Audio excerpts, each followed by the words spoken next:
What's going on, my dudes? James here, living life from dusk till dawn. And for those of you that have been following along on the most recent upgrades on Blue, my Mazdaspeed 3, we went through and did an intercooler, front-mounted intercooler install, which then caused heating problems. So then we installed a radiator, a new Koyorad radiator, which is pretty cool.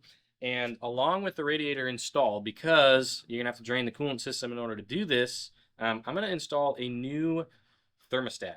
So Mishimoto makes a racing thermostat that allegedly opens, I think it's 20 degrees cooler than the OEM one. And that's all it is right here. And it's 3 bolts that hold it in place, but you have to drain the coolant in order to get into this thing. It comes with the gasket pre-installed and everything else.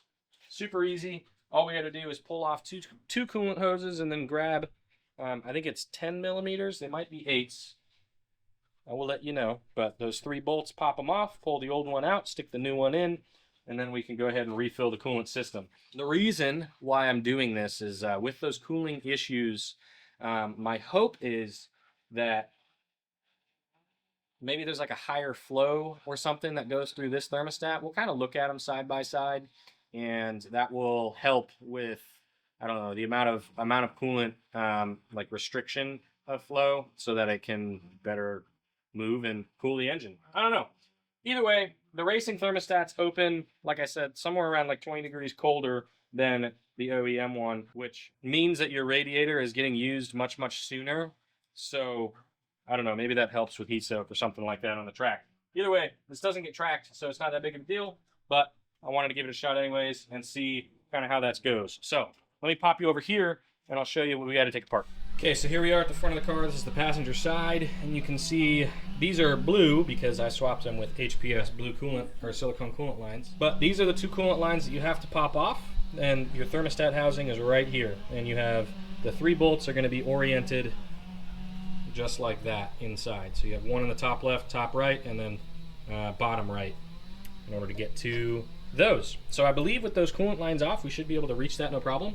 Let me go ahead and finagle my hands in here and have a little bit of fun with that, and then we'll take a look at it. So I got those 3 bolts off. They are indeed 8 millimeter. They look just like that. They look like a bolt. Your coolant lines, I don't know what size the hose clamps are going to be for those because I swapped mine out with a different one, but mine are different sizes. One of them's a 7 millimeter and the other one's an 8. So I don't know, maybe get a flathead screwdriver in there and play with it a little bit. But this should, oh shit, come out with a whole lot of coolant. Good thing I put a bucket down there. Jesus. And now that that's out, it does look a smidgen different from the new one, the Mishimoto. And I now have to clean up a coolant spill. That's fun. Oh, I didn't show you guys. Let me grab the old radiator real quick. So here's the OEM radiator. This is how it would be sitting in the car.